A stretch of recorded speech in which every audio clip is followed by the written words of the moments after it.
c'est qu'un sacrement, on en parle. En fait, nous vivons dans l'Église, nous vivons dans un monde qui est un monde sacramentel. En fait, l'Église, c'est principalement ça. C'est c'est un, je sais pas comment dire, c'est un milieu, en quelque sorte, un milieu divino-humain, et dans lequel, finalement, l'être humain, par le baptême, a accès à une dimension qui est justement la dimension sacramentelle, c'est-à-dire cette coïncidence entre Dieu et l'homme. Donc c'est ça, peut-être que je peux presque m'arrêter là-dessus, c'est le plus important à faire, comme disait l'autre jour, trouver une bonne définition au départ et on va se coucher. Mais donc effectivement, la définition du sacrement, ça peut se résumer de cette façon-là. C'est le contact, la rencontre, la connivence, le dialogue et la coopération surtout entre Dieu et l'homme. Et donc c'est ça, c'est le mystère de l'Église, vous savez, qui est fondé sur le mystère du Christ, qui est justement dans sa personne divine, il réunit le divin et l'humain constamment. Ça, c'est vraiment principalement le mystère du Christ. C'est pour ça que chaque fois qu'on dévie, qu'on fait du Christ soit un seul Dieu ou un seul humain, on sort de cette vérité, en fait, de l'Église. On ne peut plus rien comprendre. La seule façon de comprendre les sacrements, c'est de se rapporter au mystère du Christ, c'est-à-dire cette union du divin et de l'humain, une union sans confusion, qui n'est pas une juxtaposition non plus, qui est une union très, très, très profonde et dans laquelle c'est très intéressant, dans laquelle chacune des natures hérite des qualités de l'autre. C'est l'enseignement c'est typique l'enseignement des pères grecs que nous suivons de notre mieux. Donc en fait, le Christ fait humainement tout ce qu'il est capable de faire divinement et il fait divinement tout ce qu'il est capable de faire humainement. Et c'est cet échange, si vous voulez, des natures pas qui définit, parce que le Christ ne se définit pas, mais qui manifeste en fait cette union miraculeuse de l'humain et du divin dans la personne du Christ. Donc finalement, toute la vie de l'Église découle de cette réalité. Alors nous, on appréhende ça, je pense que j'ai dit un peu l'essentiel, ici on peut soit aller se coucher, soit continuer, mais l'essentiel, je crois l'avoir dit ici, si on est bien d'accord là-dessus, en fait c'est la question de l'identité de Jésus-Christ, en fait, qui est la base. C'est pour ça que quand des gens qui prétendent être chrétiens sortent de la juste confession de la foi en ce qui concerne le Christ, ils ne comprennent plus rien au sacrement, ils ne comprennent plus rien à la liturgie, ils ne comprennent plus rien au mystère de l'Église. Vous voyez, ça devient insaisissable, incompréhensible. Je ne dis pas que ce soit compréhensible, mais on peut s'approcher quand même de la réalité du mystère de l'Église avec ce mystère justement de connivence, de contact, de rencontre entre le divin et l'humain. Alors effectivement, les mots que nous employons, on emploie le mot sacrement, mais en fait le mot sacrement est employé, c'est un mot d'origine latine, comme vous le savez certainement, mais les pères latins que nous suivons aussi, parce qu'il y a beaucoup de pères latins, je le dis pour ceux qui sont peut-être moins au courant ici, il y a quand même dans la tradition des saints-pères, il y a beaucoup de pères qui sont des pères de langue latine. Par exemple, quelqu'un qu'on cite beaucoup parmi les pères latins, qui malheureusement est pratiquement pas traduit, qui est saint Ambroise de Milan. Saint Ambroise de Milan exprime la tradition apostolique des conciles, etc., dans des écrits magnifiques. Et il emploie, alors lui, c'est très intéressant parce qu'il emploie les deux mots. Il emploie le mot latin sacramentum et il emploie aussi le mot grec mystère, mais il emploie latinisé, le terme de mysterium. Donc en fait, on a les deux mots. C'est saint Ambroise de Milan, c'est Saint-Hilaire de Poitiers, et bien sûr chez les pères de langue grecque, les pères de langue grecque, si vous voulez, ils n'utilisent que le mot mystère.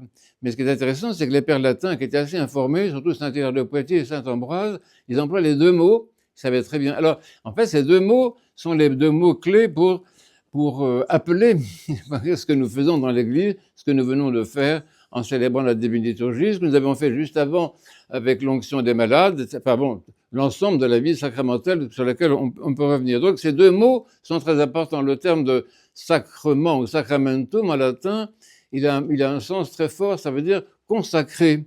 Consacrer, je consacre quelque chose. Si je consacre du temps à ma femme, à mes enfants, c'est ça que voilà, je consacre, voilà, je prends du temps pour toi, pour aller au cinéma ou aller je sais pas où, mais le temps que je te consacre, il devient sacré, il n'appartient qu'à toi et c'est du temps que je te donne. Vous voyez, donc l'idée de consécration est une idée extrêmement importante, mais qui est plus forte, bien sûr, encore dans le monde religieux, mais que nous rencontrons beaucoup dans la vie quotidienne. Par exemple, dans beaucoup de nos familles, les gens souffrent du fait que justement l'époux, la mère, ne leur consacre pas, comme ils le disent, suffisamment de temps. C'est-à-dire qu'il y a un besoin chez nous de nous trouver devant des situations ou des personnes, ou des choses, ou des réalités qui sont spécifiques, si vous voulez, qui n'appartiennent qu'à quelqu'un. Alors, à plus forte raison, donc les offrandes que nous apportons, dont justement dans le cadre de la vie sacramentale, n'appartiennent qu'à Dieu. Ils sont offerts à Dieu, ils lui sont consacrés, ils sont à lui et à personne d'autre. Vous voyez, c'est ça cette comment dire, offrande, dévotion exclusive à Dieu qui fait ce qu'on appelle la consécration. On consacre des églises, on consacre des personnes.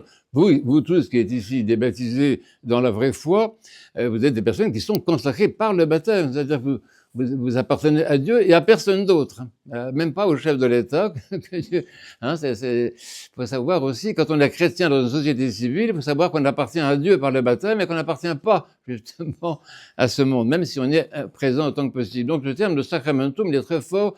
Il veut dire aussi un serment, par exemple, un engagement, un gage qu'on donne à quelqu'un pour attester sa vraie foi. Donc le sacrement, c'est quelque chose qui te lie, tu vois, qui fait avec Dieu, ça crée une alliance qui est très forte avec une personne également. Par exemple, les sacrements que nous avons, non seulement du baptême et de l'ordination et du couronnement, sont justement des actes divino-humains dans lesquels les personnes sont liées les unes aux autres librement par la grâce du Saint-Esprit. Mais en fait, la plupart des activités chrétiennes, même la vie monastique, par exemple, relève aussi d'une consécration, c'est-à-dire d'un engagement définitif.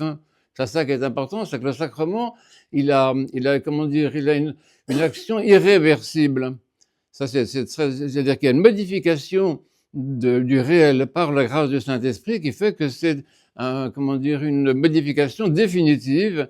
On ne peut pas, comment dire, on ne peut pas profaner, ça ne se fait pas. On ne peut pas désacrer quelque chose, si vous voulez, ça ne se fait pas. Vous voyez, même, on a le cas ici dans cette église, qu'une église que nous avons depuis 50 ans maintenant, et nous projetons d'avoir une église plus grande, comme la plupart d'entre vous, vous devez le savoir. Mais il a été dit que ce lieu-ci restera toujours une église. Il est hors de question de le profaner. Vous voyez, ça ne veut absolument rien dire, parce que l'action de consécration et de sanctification d'un lieu ou d'une personne, elle est irréversible. Elle a des conséquences qui sont absolument irréversibles. Donc ça, c'est le mot sacrement qui est très fort, sur lequel on peut revenir encore. Et l'autre mot qui est employé, qui est important, c'est le terme de mystère. Alors ça, il faut que vous le connaissiez, parce que c'est le mot qui est d'origine grecque et qui est employé beaucoup chez les pères cultivés par la patristique grecque, en particulier les Roumains qui sont ici, n'emploient pas le terme de sacramentum, ils vous employez, mesdames et messieurs, vous employez un terme qui est la traduction slave du terme de mystère, c'est taine, tainele Dumnezeu. Ce sont donc les mystères de Dieu. Mais en fait, c'est le mot mystère, le mot grec mystère qui a été traduit en slave, enfin en langue slave, disons.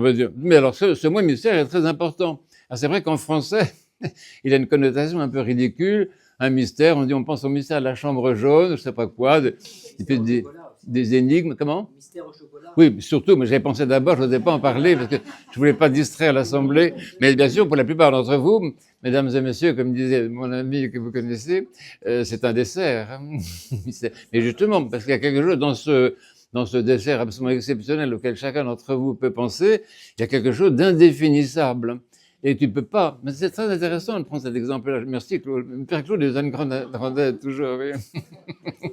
C'est que c'est quelque chose qui est tellement bon, qui est tellement savoureux, qu'on ne peut pas l'expliquer, on peut rien en dire, on peut le décrire de l'extérieur, mais on ne peut le connaître qu'en le goûtant. Et c'est ça l'idée de base, en fait, du mystère, c'est que un mystère, quel qu'il soit, que ce soit le dessert dont nous parlons, ou des choses peut-être plus importantes quand même, comme le mystère de la vie, le mystère de la mort, le mystère de l'amour, le mystère de la souffrance, ce sont des réalités qu'on ne peut pas appréhender de l'extérieur comme des objets. On ne peut les connaître que en les éprouvant, qu'en les vivant. Donc, le terme de mystère appliqué aux actes divino-humains de l'Église, c'est un mot qui est très important. Ça veut dire qu'en fait, on ne peut rien dire du baptême, par exemple, pour prendre le mystère fondamental, le sacrement fondamental, on ne peut rien en dire, en fait. On ne peut que engager à être baptisé, à être immergé, à être plongé, à être modifié et, comment dire, oui, c'est ça, modifié profondément par le sacrement lui-même. Qu'est-ce que vous voulez qu'on dise?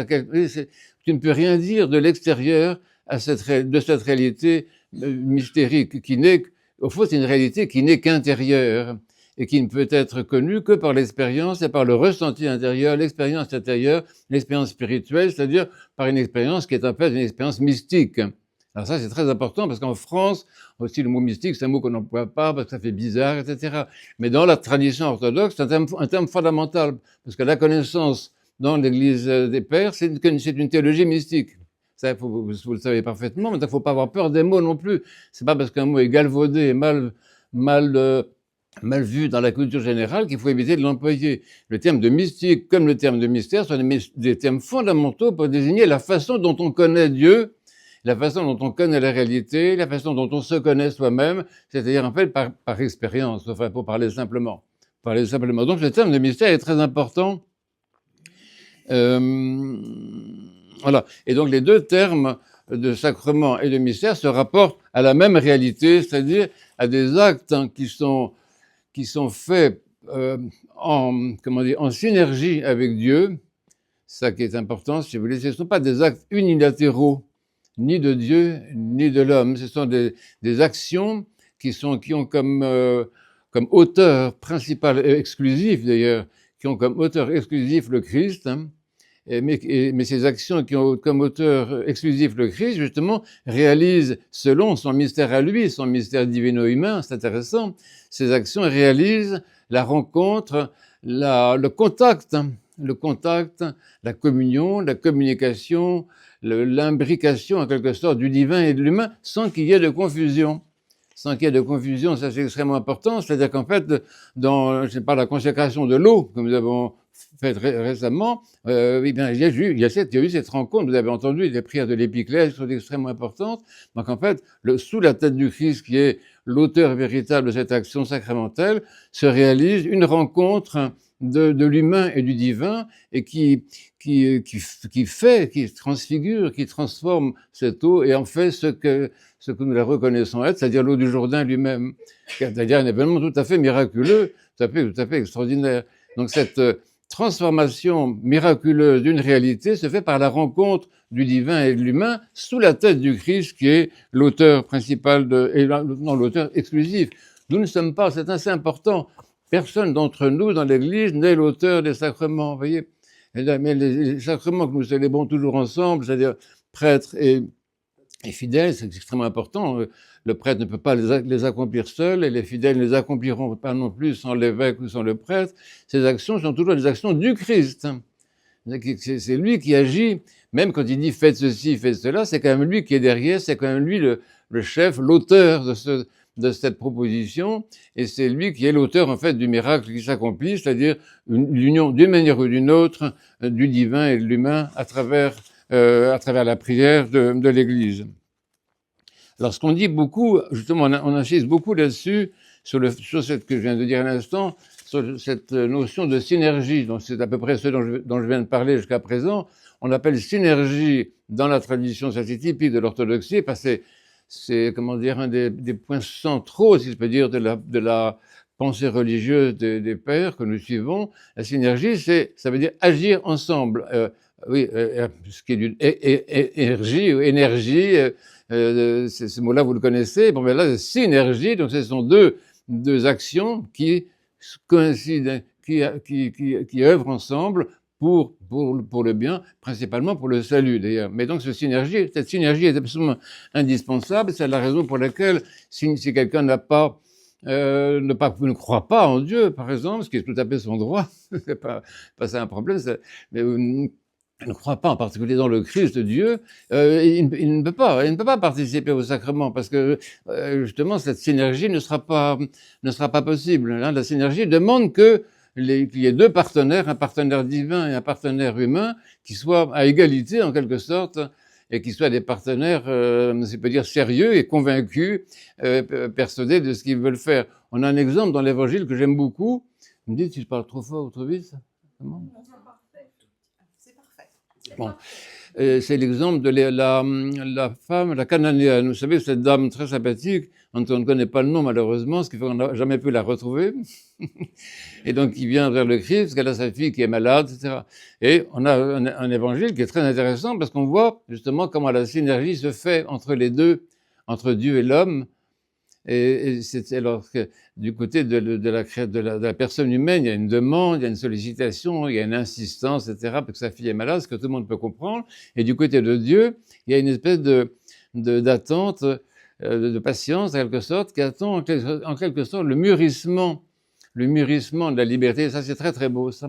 Le mûrissement de la liberté humaine, le mûrissement de la décision, le mûrissement de la foi. Et quand il sent que cet engagement de la liberté humaine est constatable, il le couronne et lui dit ça, lui, c'est fou ce qu'il lui dit, parce qu'il lui dit, femme grande est ta foi, ta fille est guérie, etc.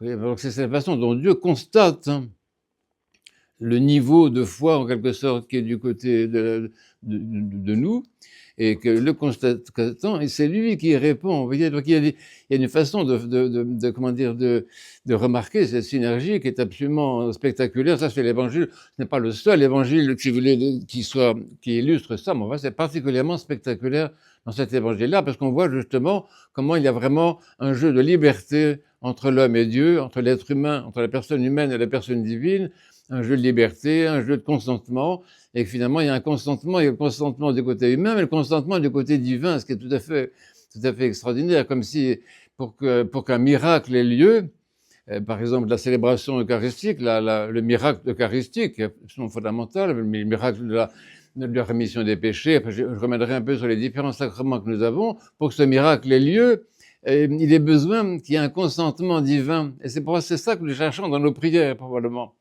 Toutes les prières qui sont très intenses, qui paraissent de l'extérieur répétitives, en fait, elles ne le sont pas. C'est tout à fait autre chose qu'une répétition. On s'en expliquera un jour. Toutes ces prières, en fait, sont justement la façon dont nous mûrissons, nous faisons, nous accroissons, nous approfondissons et notre besoin de ceci ou de cela, mais aussi notre foi, notre amour pour Dieu aussi, notre confiance. Alors surtout dans les prières de louange, c'est encore beaucoup plus fort même que dans les prières de supplication. Mais donc on voit très bien comment l'Église fonctionne de cette façon-là. Elle fonctionne exactement sur le modèle de l'évangile de la cananéenne, c'est-à-dire voilà, une rencontre du divin et de l'humain, et qui finalement produit, c'est comme une rencontre nuptiale entre un homme et une femme qui se rencontrent et qui, dans leur fécondité, produisent un être nouveau. Mais au fond, la rencontre entre Dieu et l'homme dans le sacrement, c'est un peu du même ordre. Il y a comme une sorte de fécondité de cette rencontre qui produit le sacrement que nous connaissons et qui nous vivifie, puisque les sacrements sont prévus, sont donnés par Dieu, sont donnés par l'Église pour le salut de l'homme, pour la vie de l'homme, pour son épanouissement, pour son salut, c'est-à-dire pour une... Vous savez ce que c'est que le salut? On explique ça déjà les autres fois, pardon, je répète, mais le salut, c'est la vie éternelle en Dieu. C'est ça.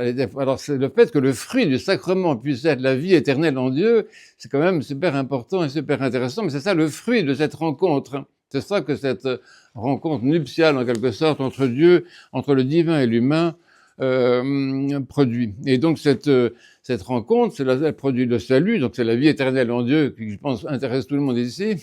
Bon, mais en attendant cette vie éternelle en Dieu que nous attendons impatiemment, comme l'apôtre Paul, c'est également une restauration de la vie normale. Alors ça, je vous le dis, parce qu'on ne se rend pas bien compte de ça. On croit que les sacrements, c'est quelque chose qui est coupé du monde, etc. Mais c'est pas vrai, c'est le contraire. Mais tenez-vous à vos chaises ou à quelque chose, si vous avez... C'est le contraire, c'est pas l'Église qui est loin du monde. C'est idiot de dire ça. C'est le contraire. C'est le contraire, c'est que c'est dans l'Église qu'on trouve la vie réelle, la vie naturelle, et qui est à la fois la vie paradisiaque restaurée par les sacrements, et la vie du monde qui vient, de ce qu'on appelle le royaume. Donc c'est extrêmement important, mais il faut être un peu conscient de ça, vous voyez, savoir quelle est la vraie hiérarchie des valeurs, la hiérarchie du réel. C'est vraiment extrêmement intéressant. Et donc c'est pour ça que nous célébrons les sacrements ensemble tout le temps, même les enfants, c'est magnifique. Vous voyez, les petits enfants comme ce soir qui sont là, qui participent, qui sont attentifs, moi ça me touche profondément. Ça veut dire que les enfants qui sont là et qui sont dans l'état normal de leur être, hein. Ils sont là où ils doivent être. L'homme est là où il doit être. Hein. Il est dans la vraie vie, dans la vie naturelle, qui est à la fois la vie paradisiaque, mais qui est la vie future, qui est beaucoup plus importante que le paradis. Il faut que vous sachiez ça, mes amis, que la vie chrétienne n'a pas pour but de retourner au paradis. Ça n'a pas beaucoup d'intérêt. Notre vision du monde n'est pas une vision cyclique. Nous ne sommes pas des païens. Nous avons une vision linéaire de l'histoire et nous allons, bien sûr, qu'on restaure la vie paradisiaque en sortant du péché et par les sacrements, mais nous allons beaucoup plus loin que le paradis. Nous allons vers le royaume, c'est vers une expérience de Dieu que personne n'a jamais eue, même Adam et Ève n'ont pas eu. Et c'est ça, cet horizon, si vous voulez, indescriptible, mais absolument lumineux et éblouissant quand même, qui est derrière, comment dire, qui illumine comme ça. Ça, c'est l'horizon de nos sacrements, je dirais ça. Le monde futur, la vie en Dieu, le salut en Dieu, le royaume de Dieu, c'est l'horizon lumineux de toute notre vie sacramentale. Donc j'avance un peu, parce que le temps est quand même limité. Alors ce qui est important pour vous et pour moi, et en particulier pour vous qui, en tant que parent ou en tant que catéchète, quelquefois répondre aux questions des enfants. Les questions des enfants sont extrêmement importantes, elles sont presque toutes théologiques. Hein. Alors que l'adulte, très souvent, n'est plus théologique du tout, il est psychologique ou philosophique. Il est très très en dessous de la conscience. Chez l'enfant, la conscience théologique, à 3 ans et demi, 4 ans, 5 ans, 6 ans, 7 ans maximum à peu près, est une conscience extrêmement éveillée. Et nous, les adultes, comme nous avons perdu cette conscience théologique et que nous fonctionnons sur un plan psychologique et philosophique, rationnel, scientifique, etc., nous sommes généralement incapables de répondre aux questions de nos enfants. Et c'est pour ça qu'on est ici ce soir, vous voyez. Est-ce que je peux arriver est-ce que je vais être à la hauteur des questions que me pose mon enfant? Est-ce que je vais être à la hauteur des questions que me posent les enfants du catéchisme? C'est pas si sûr, c'est pas si sûr. Oui. Et donc, voilà. Alors, donc, c'est pour nous aider les uns les autres, nous solidariser pour être, voilà, exactement, être à la hauteur de nos enfants ou à la hauteur de nos amis qui s'approchent du baptême. Ces innombrables personnes qui, dans les années 2020, 25, 26, donc, s'approchent de l'Église, veulent être chrétiens, veulent être baptisés. Et Monseigneur Joseph disait l'autre jour, qu'est-ce qu'on va faire? Qu'est-ce qu'on va faire? Est-ce que nous sommes préparés, nous les qui sont déjà dans l'Église, comme évêques, comme prêtres et comme fidèles, est-ce que nous sommes prêts à accueillir ces personnes qui frappent à la porte de l'Église? La réponse est peut-être pas. Vous voyez, donc en fait, la catéchèse pour nous, c'est extrêmement important, c'est nous préparer aux questions des enfants, mais également nous préparer aux questions des adultes ou des adolescents, des jeunes qui frappent à la porte de l'Église et qui veulent être chrétiens. Être à la hauteur de ceux qui viennent. Vous voyez. Alors, donc, ce qui est important dans ce domaine-là, qui peut nous aider beaucoup, c'est d'être bien conscient de la base scripturaire des sacrements. Les sacrements, comme je l'ai dit tout à l'heure, c'est pas des inventions humaines, ce sont des événements divino-humains. Mais quand même, d'où viennent-ils? Alors, principalement, ils ont des fondements évangéliques. Ça, c'est extrêmement important. Le sacrement, quel qu'il soit, a pour fondement la parole de Dieu. Et donc je veux le montrer tout à l'heure, la parole de Dieu qui est vivifiante, qui est créatrice. Comme vous savez très bien, c'est par la parole que Dieu a fait exister ce qui n'existait pas. C'est extraordinaire.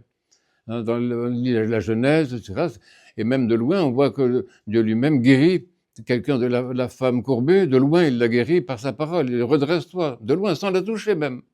Oui, donc ça, c'est extrêmement important, ce caractère créateur, cette énergie créatrice extraordinaire qu'il y a dans la parole évangélique. C'est pas la seule base, si vous voulez, mais en fait, c'est une des bases fondamentales du sacrement. Et cette parole, elle correspond chez nous souvent en fait à une promesse que le Christ a faite. C'est assez important. Le Christ a dit ça. Il a dit quand on est 2 ou 3 réunis en son nom, il est là. Il a dit aussi que sans lui on ne peut rien faire. Il a dit qu'il est avec nous jusqu'à la fin du monde. Et il dit aussi qu'il nous donne l'Esprit Saint. Donc ce que dit le Christ est extrêmement important. C'est ce qui est, comment dire, c'est ce qui nous permet d'oser, de l'audace en quelque sorte. On parlait de l'audace sacramentelle. L'audace sacramentelle, oser célébrer, oser consacrer et sanctifier l'eau du Jourdain, oser célébrer la liturgie. Il faut quand même une certaine audace pour faire tout cela. Mais d'où vient cette audace? Elle vient justement de la promesse du Christ. Et elle vient aussi du fait que le Christ donc atteste tout le temps sa présence invisible. Vous savez qu'il s'est rendu invisible dans le mystère de l'Ascension, mais qu'il simultanément il dit « Je suis avec vous jusqu'à la fin des jours ». Donc il atteste lui-même sa présence invisible continuelle. Et donc en fait, nous sommes par rapport à la parole du Christ dans une situation d'obéissance. Beaucoup des sacrements que nous faisons sont des sacrements qui reposent sur une parole où le Christ a dit « Faites ceci », pour l'Eucharistie en particulier, « Faites ceci en mémoire de moi ». Bon, il a dit on le fait puisqu'il a dit de le faire. Ou bien « Allez baptiser », c'est pareil, on baptise, il a dit de baptiser. Oui, donc beaucoup d'actes sacramentels dépendent d'un commandement du Christ. On parlera des commandements la fois prochaine, je reviendrai là-dessus, c'est extrêmement important. Parce que dans un commandement du Christ, c'est pas un ordre, c'est pas passe l'aspirateur immédiatement, autrement tu voteras pas à l'assemblée générale de la paroisse. C'est pas ça les commandements du Christ, c'est une injonction pleine d'énergie, pleine d'énergie créatrice qui fait que tu es propulsé par la grâce de Dieu dans l'accomplissement de la volonté de Dieu. C'est super intéressant. Bon, et ce qui est important, donc, parce que je ne perds pas dans mes notes, mais voilà. Donc, ça veut dire que l'action, parce que le sacrement, c'est une action, c'est pas un rêve. C'est pas un rêve, c'est pas un mythe, c'est pas une légende, c'est une action très précise, très concrète, très stable dans la tradition de l'Église, instaurée par le Christ lui-même la plupart du temps, comme le montre l'Évangile, justement, mais c'est une action dans laquelle, donc c'est la base de l'Évangile, une action qui utilise la matière de la création, ça se voit dans l'Évangile de l'aveugle-né, par exemple, où Dieu prend la poussière, il fait de la boue, et avec cette boue, il guérit les malades. Ça, c'est vraiment un type d'action sacramentale extraordinaire. Également, comme je disais tout à l'heure, une action qui a lieu par la puissance de la parole à distance. Je donnais l'exemple de la femme courbée. Et une action qui demande la foi. Ça, il faut le redire tout le temps. La foi est absolument incontournable dans ce domaine-là, parce que le sacrement n'est pas une magie. J'en parlerai tout à l'heure si j'ai l'occasion. Il faut absolument être clair là-dessus. Il n'y a rien de magique dans un sacrement. Et donc, il n'y a pas de place dans l'Église, ni pour la magie, ni pour la superstition. Ça n'a absolument aucune place. Parce que la superstition, ça consiste à penser qu'il y a des actions qui arrivent comme ça accidentellement par un peu de hasard, ou parce qu'on a fait ce qu'il fallait pas, vous voyez, enfin bon. Et la magie, c'est quelque chose qui exclut complètement la présence de Dieu dans le monde, puisque c'est l'action sur un monde d'objets, sur les gens considérés comme objets, c'est quelque chose qui est proprement diabolique en fait. Donc le sacrement, c'est autre chose, c'est une rencontre entre deux libertés, entre deux volontés, entre deux amours, comme je le disais à l'instant. Et donc c'est ainsi que le Christ est le chef de tout sacrement, je le disais tout à l'heure, et je voulais vous citer cette phrase de saint Ambroise de Milan que j'aime beaucoup, saint Ambroise de Milan qui dit au Christ « Je te vois dans tes sacrements, toi qui es invisible ». Je ne sais pas où c'est, ça doit être quelque part là-dedans. Oui, donc ça c'est très important, c'est pour ça qu'on a mis ici, qu'on revient, vous voyez, sur le principe de la pensée symbolique, que les sacrements sont des symboles, ne sont pas des signes. Je vous demande pardon, mais ce qui m'est arrivé par négligence et étant mal influencé, au fond, par une culture hétérodoxe, vraiment je fais pénitence de ça, donc d'employer le terme de signe. C'est inexact. Les sacrements ne sont pas des signes, ce sont des symboles au sens fort, c'est-à-dire la réunion, ça veut dire le mot symbole, ça veut dire réunion de deux éléments, c'est le visible et l'invisible qui se réunissent dans une action divino-humaine. Ce ne sont pas des signes. Hein. Et donc par le symbole, on a accès justement au monde invisible, puisqu'on est en contact avec le monde invisible, avec la présence invisible, avec une réalité invisible. Ça peut être la personne invisible de Dieu, mais ça peut être une réalité invisible qu'on appelle la grâce. Et dans l'orthodoxie, on appelle la grâce, on appelle l'énergie divine, parce que dans la pensée patristique ancienne, la grâce n'est pas créée, c'est pas une créature, c'est une force c'est ce que Isaïe appelle la gloire, une force qui sort de Dieu, leur divinité, mais qui est elle-même de nature divine. Et donc, c'est vrai que dans notre perception de l'invisible que nous devons avoir dans les sacrements, nous percevons soit la personne invisible du Christ et des saints, de la Mère de Dieu qui sont là, etc. Mais également, nous avons la perception de l'énergie invisible de Dieu. Et c'est pour ça, quelquefois, nous avons un ressenti extrêmement fort, parce que ces énergies divines, si vous voulez, elles passent vers nous à travers le sacrement, dans ce contact que nous avons avec Dieu, et nous les ressentons très fortement. Le ressenti, c'est extrêmement important. Alors, après ça, de quoi est-ce que je voulais parler? C'est le fait que les sacrements, tels on essaie d'en parler, dans cet événement de rencontre entre le divin et l'humain, entre Dieu et l'homme, la personne divine et les personnes humaines, enfin bon, c'est un événement conjugal, mais au sens de quelque chose qui conjugue deux dimensions. C'est une conjugaison, conjugale, enfin on peut jouer sur les mots si vous voulez, mais c'est un mot très très important. Le mot, comment dire, le champ lexical de la conjugaison est un champ lexical qui se rapporte exactement au monde sacramentel. Mais dans ce domaine-là, qu'est-ce qui se passe? C'est que les sens sont associés au sacrement, les 5 sens, et non seulement les 5 sens, mais tous les éléments de la création. C'est ce qui fait des sacrements, comment dire, ce qui leur donne une dimension vraiment, je sais pas, tellement complète, tellement inclusive, c'est que nous y participons corps et âme, et que non seulement nous y participons corps et âme, mais nous y trouvons toute la matière de la création, le feu, l'eau, l'air, je sais pas ce qu'il y a d'autre, hein, il y a 4 éléments en principe, je sais pas si on en a rajouté d'autres récemment, enfin, quand j'étais petit, je m'avais appris qu'il y avait 4 éléments. Bon. Bon, donc oui, ça c'est extrêmement important. Donc un sacrement, c'est une action absolument complète. Et donc il y a pour la vue, comme vous savez très bien, tout ce qu'on voit, mais c'est indispensable, vous voyez. Pensez à ceux qui ne voient pas. On appelle cette femme qu'on aimait beaucoup, qui s'appelle Christiane Leral, je ne sais pas si elle vit toujours, elle est totalement aveugle. Et donc on lui racontait ce qui se passait. On dit, ben là, tu vois, c'est l'icône d'un tel, il y a du rouge, il y a du bleu. Nous lui décrivions, et elle finissait par voir quand même, sans elle qui était aveugle, par voir ce qu'on lui décrivait. Mais donc la vue que vous connaissez par les symboles, le calice, la croix, les cierges, les icônes, les vêtements, le revêtement d'autel, le pain quand on le monte, etc. Et la position dans l'espace liturgique. Ça, c'est extrêmement important. La position dans l'espace relève de la sensibilité corporelle, parce que par ton corps, tu sens où tu es, si tu es à droite ou à gauche, tu te situes. Ce qu'on appelle le schéma corporel en psychologie, c'est très intéressant, mais c'est une façon de se situer dans l'espace extérieur, mais aussi par rapport à son espace intérieur. Donc ça, c'est du domaine de la vue. Enfin, on se voit, je sais pas, il y a une sorte de représentation de soi dans l'espace, c'est très intéressant. Et ensuite, bien sûr, l'ouïe, que vous savez très bien, parce qu'on entend la parole de l'évangile, on entend les prières, on entend les invocations. Surtout, je vais insister là-dessus. Toutes ces prières que nous disons, que le Seigneur miséricorde, je ne sais pas comment vous dites ça dans votre langue, c'est toujours une invocation du Saint-Esprit. Ceci est vraiment ignoré, je ne sais pas pourquoi.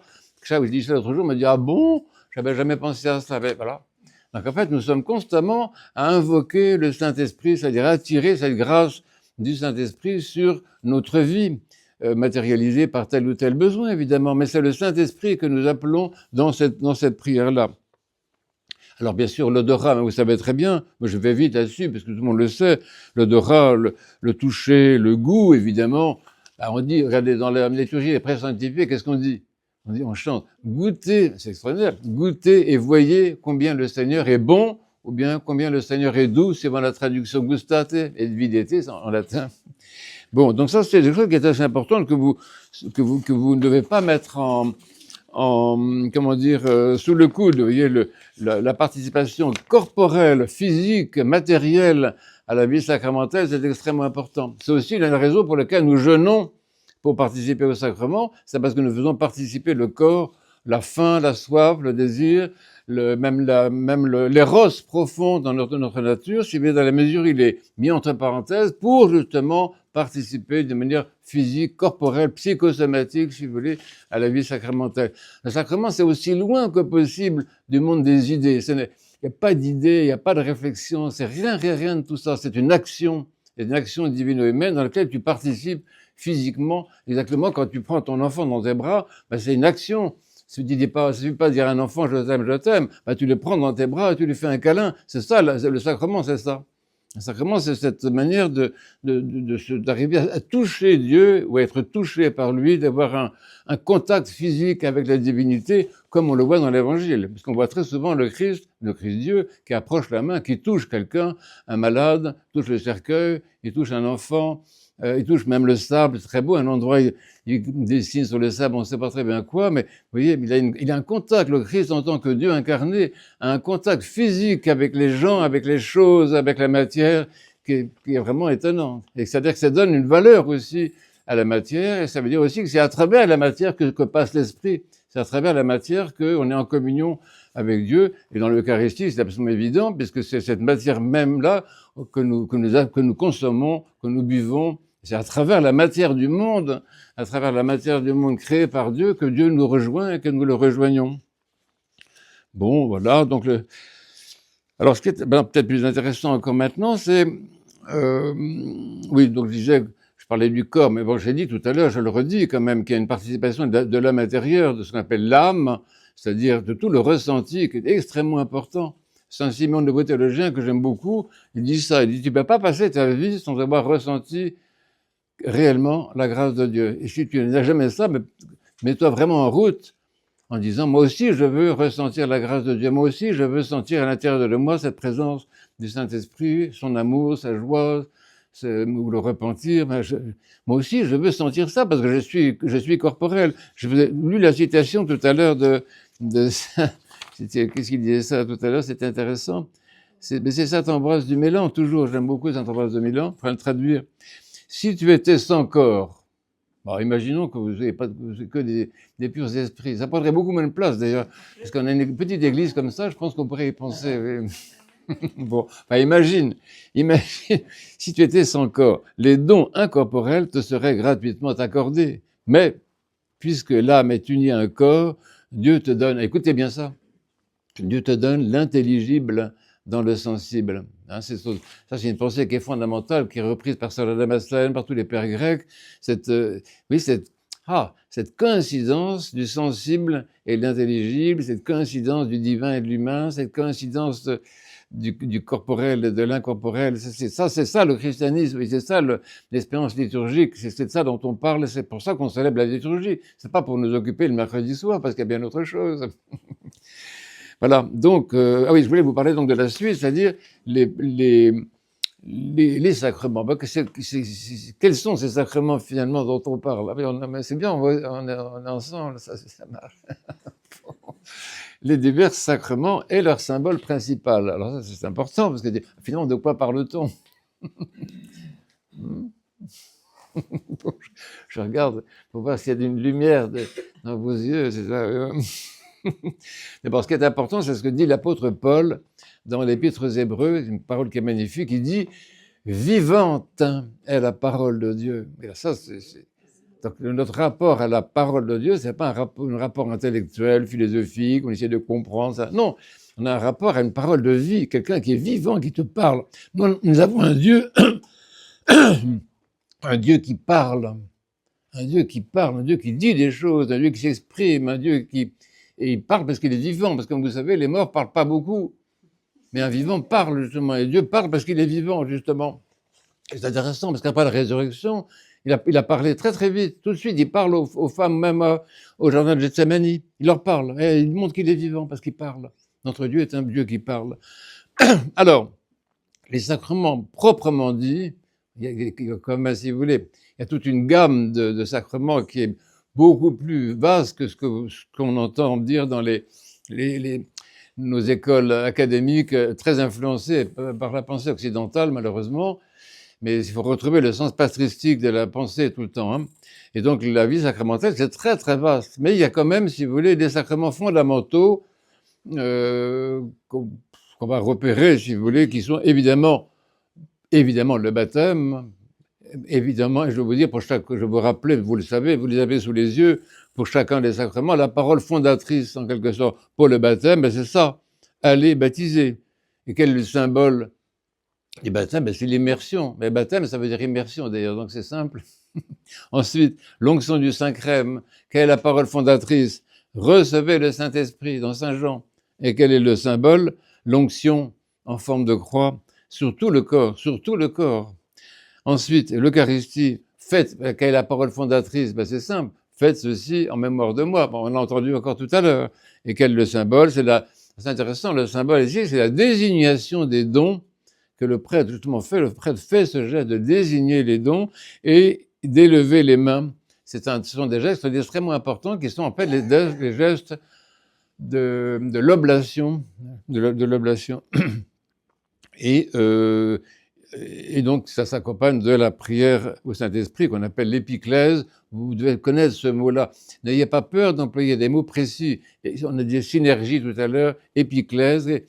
C'est un mot, il n'y a pas d'autre mot pour remplacer ça. Ça veut dire invocation de Dieu, mais principalement invocation du Saint-Esprit. Et vous avez entendu, dans la liturgie occidentale, c'est assez clair aussi.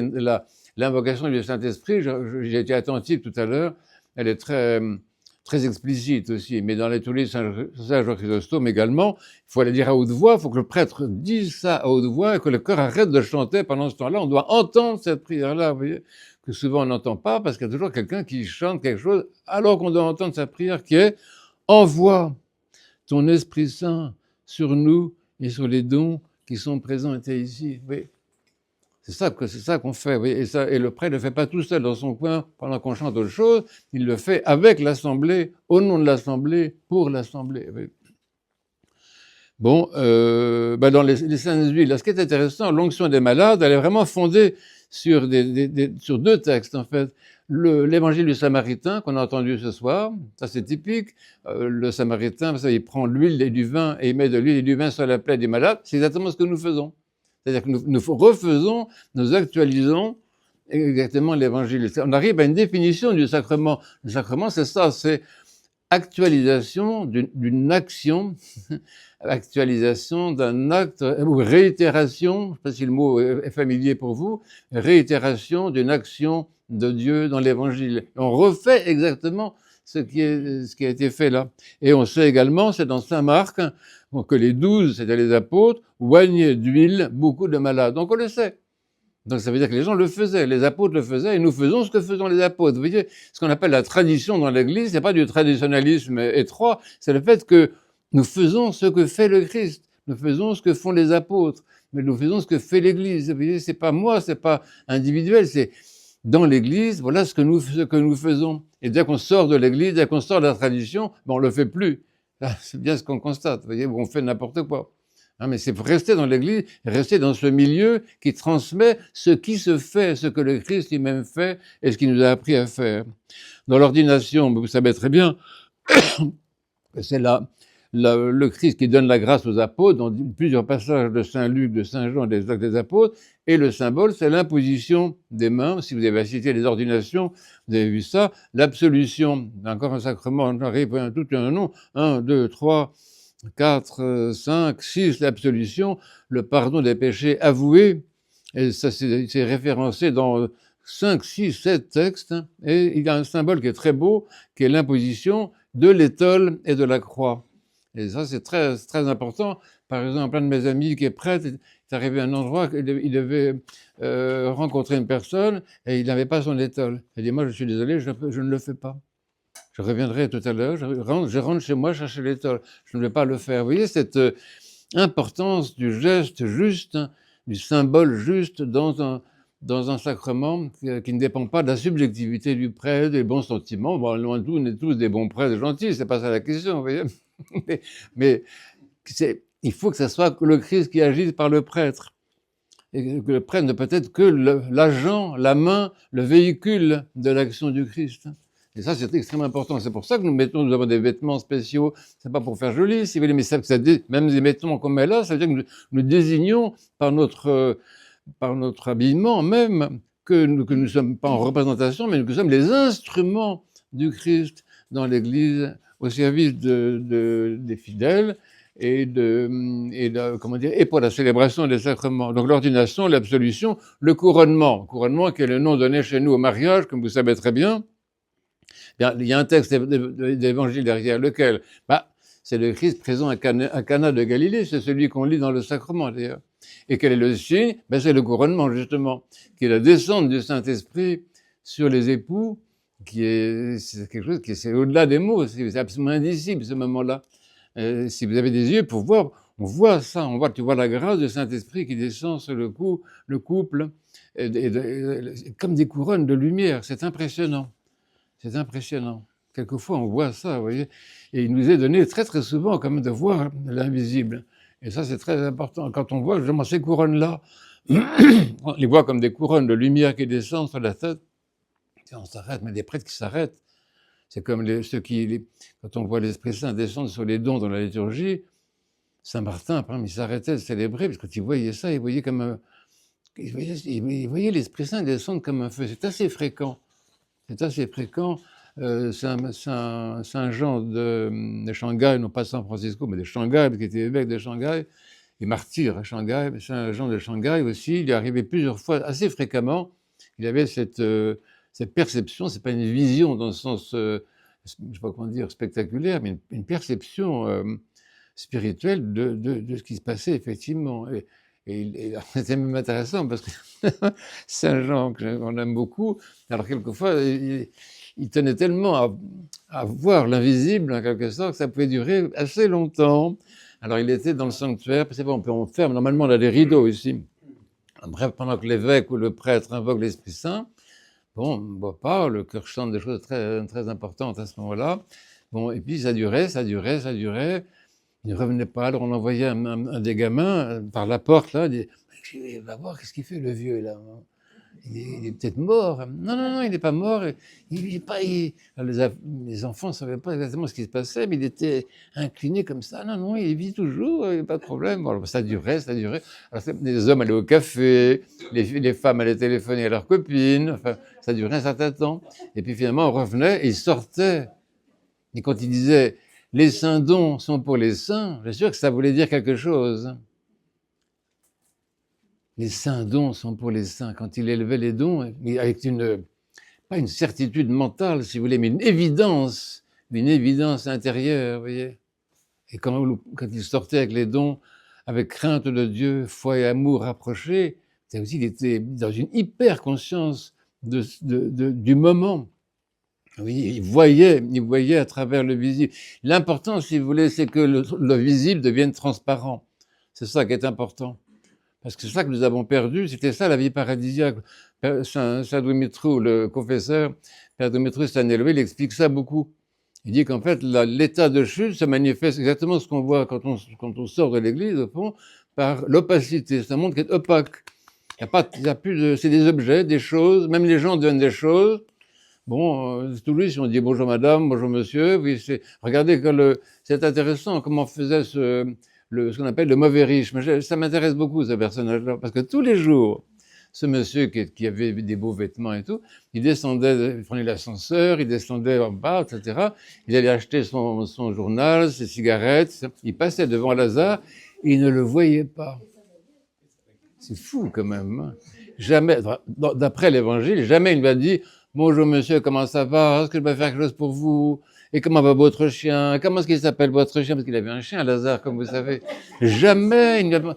Donc ça veut dire que l'état de péché, c'est quand tu passes à travers de quelqu'un, près de quelqu'un et de son chien, et que tu ne le vois même pas, tu vois. Alors c'est une chose. Et en plus, ce qui est encore pire, c'est que si tu le vois, tu ne vois pas à travers lui, il n'est pas transparent pour toi, tu ne vois pas la présence de Dieu. C'est terrible, vous savez, l'état de péché, l'état déchu, d'être absolument incapable de voir à travers le visible. C'est terrible. Et c'est pour ça que nous avons les sacrements, le mystère, comme j'ai dit tout à l'heure, c'est pour pouvoir apprendre à être initié, parce qu'on parle de ça, on parle beaucoup d'initiation liturgique, c'est un terme très important. Le terme d'initiation, le terme de mystagogie, ce sont des mots très importants. C'est-à-dire qu'on apprend aux enfants, on dit regarde, écoute, là. On dirige l'attention, et même le diacre nous dit ça, soyez attentifs, sagesse, tenons-nous bien, voilà, il va se passer quelque chose, vous voyez. Donc cette manière d'orienter l'attention pour pénétrer cette réalité faite de visible et d'invisible. C'est quelque chose de très, très, très, très très curieux, très très profond, le sacrement. Oui. Alors c'est vrai, quelqu'un qui vient de l'extérieur, il voit rien, il voit des choses, des mouvements, il voit des gens qui se grattent. Mais nous, on se gratte pas, en fait, c'est une de croire. Ah bon, etc. Enfin, oui, de l'extérieur, c'est n'importe quoi. Mais il ne faut pas que ce soit n'importe quoi pour ceux de l'intérieur, c'est-à-dire nous, vous voyez. On apprend justement dans l'Église à vénérer les icônes pas n'importe comment, à se présenter à la communion, enfin, je sais pas, tout ce qu'on peut quand même apprendre, qu'on devrait peut-être apprendre davantage. D'ailleurs, dans le gestuel en particulier, on apprend à dire les prières lentement, à écouter les prières au lieu de les débiter, pour entendre la résonance de la parole. Parce que aussi, c'est la coïncidence de la parole et du silence. C'est un autre mode de sacrement, ça c'est très intéressant.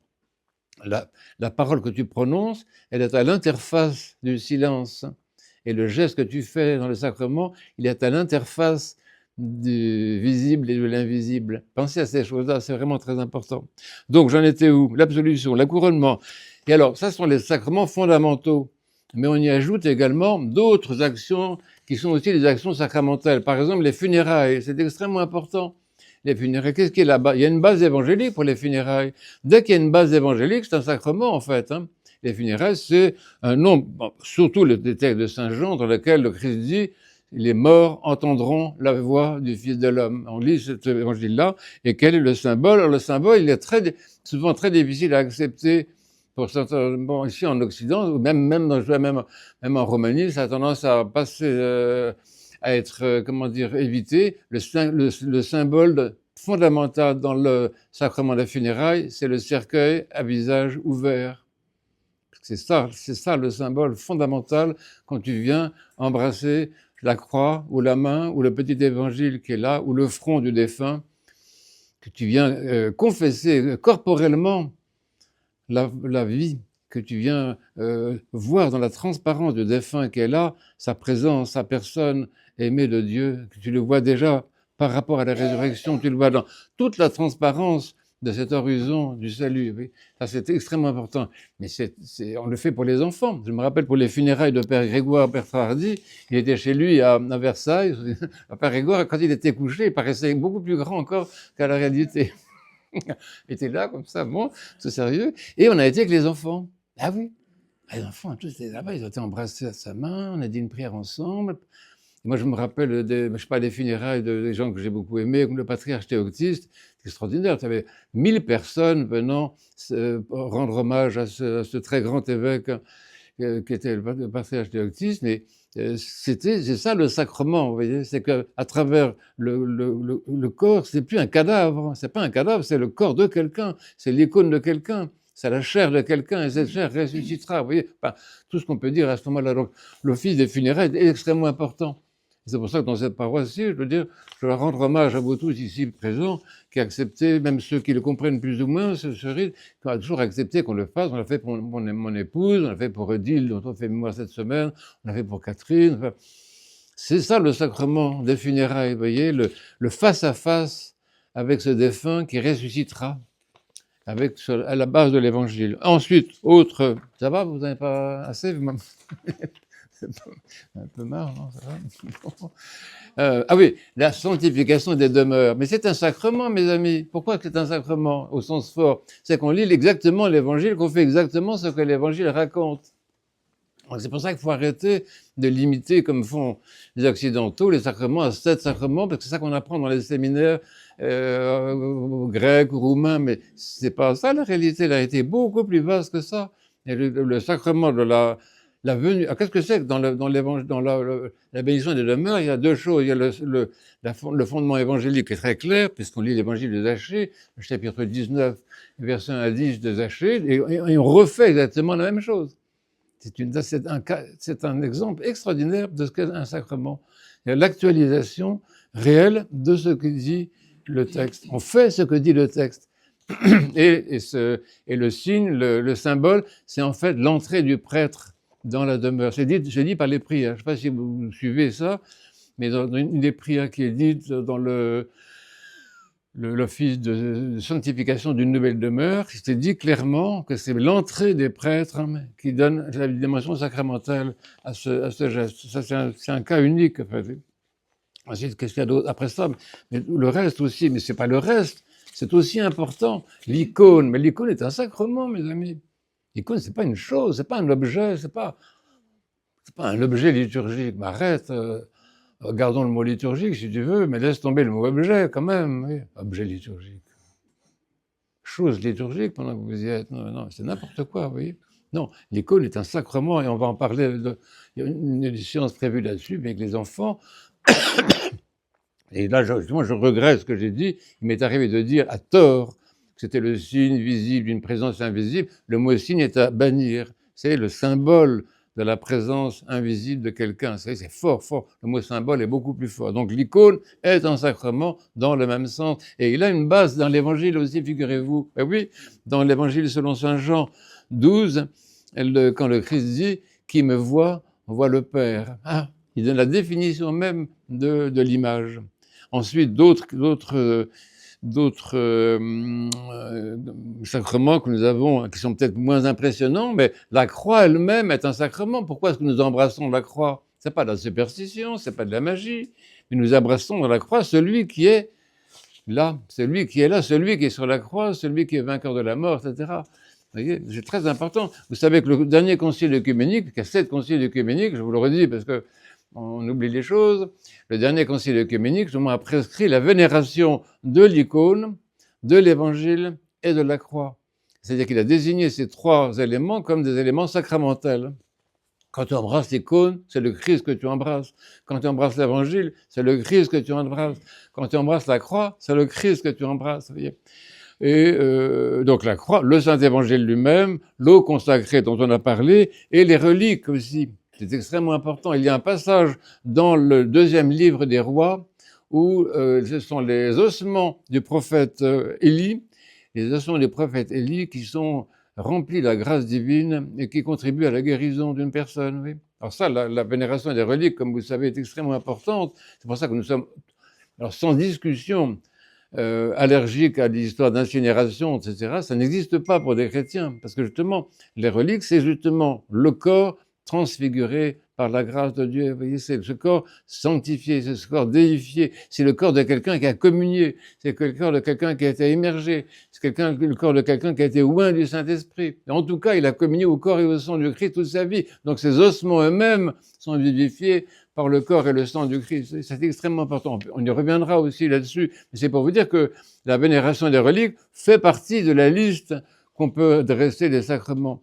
Et bien d'autres, chaque fois que vous faites le signe de la croix, sur vous-même ou sur vos enfants, j'espère que vous le faites sur vos enfants, chaque fois que vous faites le signe de la croix, chaque fois que nous faisons le signe de la croix sur nous-mêmes, nous accomplissons un sacrement. C'est le plus petit peut-être des sacrements, mais nous le faisons, même par exemple, ceux qui veulent faire le signe de la croix avant de manger à l'école ou à la cantine, alors ils ne le font pas avec la main, mais ils le font avec la bouche, ils font... avec leur langue, ils font le signe de la croix dans leur bouche. Mais c'est pas grave. Mais c'est un sacrement. C'est un sacrement, c'est-à-dire un signe exact, précis, qui atteste l'union du visible et de l'invisible, par lequel j'atteste et je sens et je perçois et je dis la présence de Dieu. Oui. Donc, mais alors je voulais dire, après ça, je crois que c'est tout. Je vais m'arrêter là. Après ça, quand même, je voulais dire une chose. J'y pense parce que je vois des amis ici qui pratiquent la prière de Jésus. Il faut savoir que pour la plupart des pères hésychastes, qui sont nos maîtres dans le domaine de la vie spirituelle, on a considéré que l'invocation du nom seul de Jésus était un sacrement. Et ce n'est pas quelque chose qu'il faut oublier de dire. Vous voyez, donc dans toute cette espèce d'éventail extraordinaire des sacrements qui sont à notre disposition, il y a déjà la seule invocation. Alors c'est peut-être encore plus court que le signe de la croix, parce que dire Jésus, c'est peut-être plus court que de faire le signe de la croix, je ne sais pas. Mais celui qui dit Jésus avec foi et en étant lui-même présent à cette présence, hein, il perçoit, il vit la présence de celui qui est présent par le Saint-Esprit. Oui. En fait, tout ça, si vous voulez, c'est beaucoup lié au mystère de la présence, qu'on appelle dans la Bible la parousie. Excusez-moi, c'est un gros mot, pardon. Mais la parousie, c'est un mot grec, parousia. En grec, ça veut dire la présence, tout simplement. Mais vous le trouverez employé ce mot-là quelquefois chez les commentateurs, mais cette notion de la présence du Verbe, la présence du Saint-Esprit, la présence actuelle la présence dans le passé, la présence dans le présent et dans la présence future aussi. C'est une notion qui est absolument centrale. On ne peut pas comprendre un sacrement ou un mystère si on ne voit pas qu'il est justement comment dire, il est la réalité de cette présence, l'actualisation de cette présence. Et c'est cette présence qui est une présence transformante, hein, puisque ce que je voulais dire aussi, que je n'ai peut-être pas dit encore, ce qui est très important, c'est que dans le sacrement, la matière est transfigurée, est transformée, et est transformée de manière durable. Hein. Je pourrais prendre l'exemple, parce qu'il n'est pas un exemple sacramentel, mais un exemple pris ailleurs, justement, qui est l'exemple que prennent les pères, les anciens, je crois que c'est Saint Macaire d'Égypte, je crois que c'est lui qui dit ça, peu importe qui dit, pour se faire comprendre en parlant de sacrement, il dit, prenons l'exemple du fer rouge, le fer rougi au feu. Quand tu prends du fer c'est du fer, hein, bon, c'est tout. L'eau ferrugineuse aussi, dont on ne parlera pas ce soir. Bon. Bon, le fer, c'est du fer, mais si tu le fais rougir au feu, ça reste du fer. Mais il prend les caractères d'une autre nature. Il prend les caractères du feu, la chaleur et la lumière. Principalement, je pense, c'est pas autre chose. Bon. Donc ça, c'est un exemple, si vous voulez, qui montre ce que c'est qu'un sacrement. Enfin, c'est un exemple très lointain, si vous voulez. Mais c'est assez intéressant parce que ça reste du fer et en même temps avec toutes les caractéristiques de ce qui n'est pas le fer, c'est-à-dire du feu. Donc on voit bien ce que peut être l'union du divin et de l'humain dans le sacrement. C'est très très fort dans l'Eucharistie, mais j'en parle à peine parce que je parlerai avec crainte, mais tous les sacrements sont un peu sur ce modèle-là. C'est-à-dire que la matière est investie par la grâce de Dieu, investie par la divinité, sanctifiée par la divinité, déifiée, même on parle de la déification de la matière dans les sacrements, et en même temps, elle n'est pas dénaturée. C'est très important. Le fer, quand il est rougi au feu, il n'est pas dénaturé. Et le pain et le vin que nous offrons ensemble sous la présidence de nos prêtres n'est pas dénaturé. Il est complètement déifié, complètement imbibé, transfiguré par la présence du Saint-Esprit, et ceux qui ont des yeux pour le voient, mais il n'est pas dénaturé. Donc le fer n'est pas dénaturé. La différence qu'il y a entre l'exemple que j'ai donné et l'Eucharistie, par exemple, ou la consécration de l'eau, qui devient l'eau du Jourdain, c'est que le fer, quand vous cessez de le chauffer, bon, il perd ses caractères, il redevient un fer tout bête, un fer tout bête, tout froid, bon, voilà, c'est tout, ça revient du fer. Alors que dans les sacrements, ce qui est acquis de la nature divine, dans la nature créée, ce qui devient l'attribut, le mode d'existence, l'état, oui, c'est l'état de la matière créée, c'est quelque chose, c'est une dimension, c'est pas seulement une dimension, mais c'est une réalité, c'est une énergie, une lumière, mais qui est stable, La preuve en est, c'est que quand nous avons célébré la liturgie, le prêtre ou le diacre passe un certain temps à consommer les dons, et même s'il reste une miette sur la nappe, on ne jette pas cette miette, on la prend. Même la miette, elle est consacrée pour l'éternité. Donc ce qui advient la matière consacrée et sanctifiée dans le sacrement, c'est quelque chose qui advient de manière irréversible. C'est ce que je disais au début tout à l'heure. C'est irréversible. De même que nous sommes baptisés de manière irréversible, de même que nous sommes consacrés de manière irréversible, ce qui est consacré, la matière qui est consacrée dans les sacrements, elle est consacrée de manière irréversible. Ce qui donc fait la différence avec mon exemple pas formidable du feu rougi par la chaleur. Mais quand même, ça donne un peu une idée de ce qu'on essaie de dire, parce que c'est très difficile d'expliquer, tu vois. L'expérience de la communion, tu fais l'expérience de la communion en communiant. Tu fais l'expérience du baptême en étant baptisé. Tu fais l'expérience de la prière en priant. Tu fais l'expérience en le faisant. Et le feu, c'est pareil. Tu le fais, quand tu mets ta main dans le feu, tu dis, ah, ça brûle. Ben oui. Mais on dit bien, attention. Donc c'est c'est le vécu. Vous savez, l'Église, c'est le vécu, mais c'est le vécu divino-humain du Christ invisiblement présent. Je crois que j'ai cité cette prière, je l'ai dit à un autre endroit, à laquelle j'aime beaucoup, que je dis toujours, que nous disons toujours à haute voix, mais moi je prends le temps de la lire lentement, qui est quand même, est-ce que c'est c'est avant l'élévation des dons. Oui, c'est ça.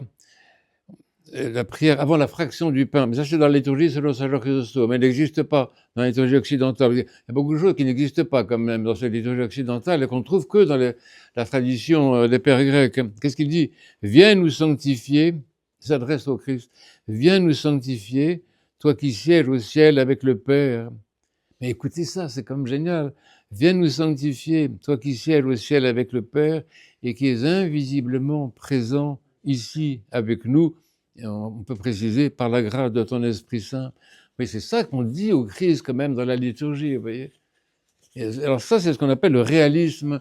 Le monde sacramentel, c'est un monde réaliste, c'est pas un monde de signes abstraits, c'est pas un monde de symboles au sens faible du mot, c'est un monde réaliste. C'est une réalité qui est la réalité qui nous intéresse, parce que si nous vivons, mais plus nous vivons de manière sacramentelle dans notre vie de tout le temps, même fait le signe de croix en montant en voiture, je sais pas quoi, tu vois, d'avoir un mode d'existence sacramentelle, plus nous vivons comme ça, plus nous vivons en fait de manière réelle. Et même la mort, même la souffrance, ça remplit de la présence de Dieu. C'est pour ça qu'on prie pour les malades. C'est pas seulement pour qu'ils guérissent, encore que c'est bien infiniment souhaitable, bien entendu, mais c'est parce que nous invoquons le Saint-Esprit sur ce qu'ils vivent, afin qu'ils puissent, sentir la présence du Christ, sentir que c'est le Christ qui souffre en eux, que c'est le Christ qui est présent dans leur douleur, que c'est le Christ qui, à l'intérieur d'eux-mêmes, est le sujet, la tête, en quelque sorte, le chef de ce vécu, de leur propre souffrance, de leur propre manque, de leur propre demande. C'est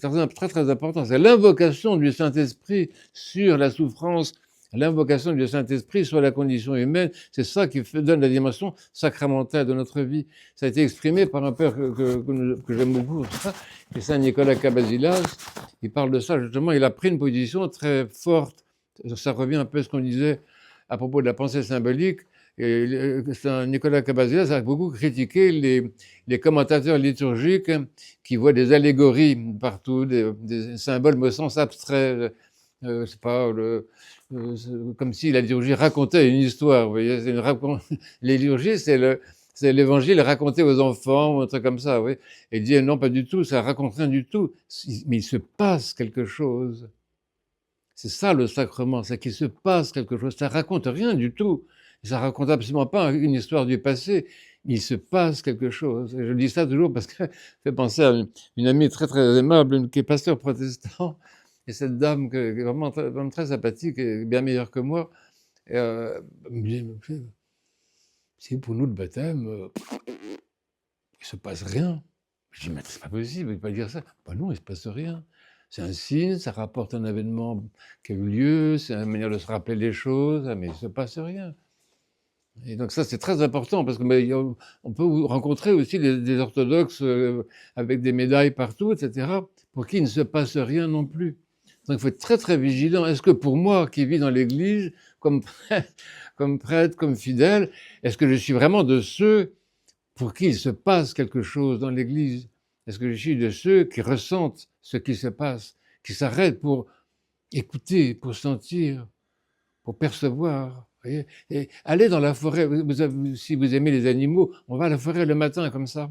Et puis on dit, il paraît qu'il y a des chevreuils, des sangliers, des blaireaux, des renards, et des animaux comme ça dans les forêts. Alors on va dans la forêt comme ça, puis on marche tout doucement, tout doucement, tout doucement. Et puis si tu bouges pas, si tu es dans le bon vent aussi, il ne faut pas que ton odeur gêne les autres. Si tu es dans le bon vent, tu vas voir les animaux, tu vas voir. Voilà.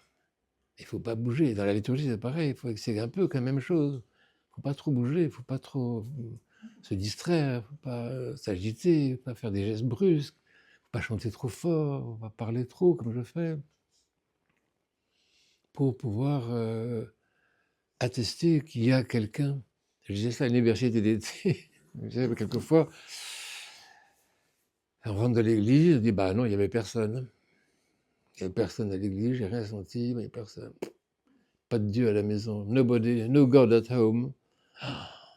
Oui, mais ça, c'est pour vous dire que l'enjeu est très très important. Quand on parle d'un sacrement, on parle de ce qui est l'essence de l'expérience chrétienne. Le sujet que nous avons abordé ce soir, c'est le sujet le plus important, le plus difficile aussi, comme je le montre en me débattant avec cette poupée.